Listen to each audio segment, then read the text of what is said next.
नमस्कार जय जगन्नाथ।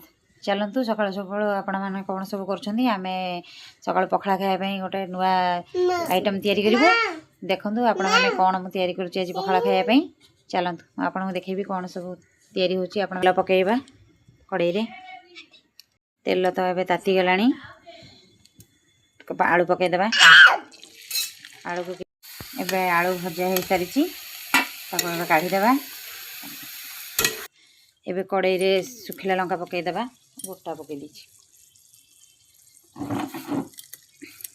फुटण पकईदे।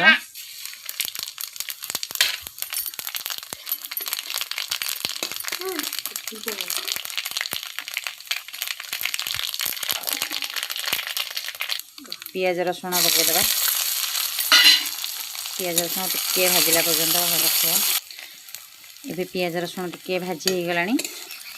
तापर आम ए टमाटो पकईदे।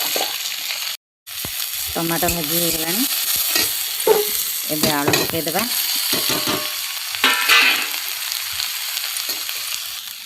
आलू भाजी हो गला परे आम ये टिके पानी देदें।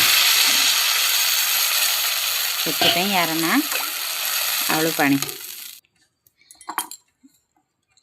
एबे हम लुण पकईदे। हलदी गुंडा आटे काश्मीरी चिल्ली।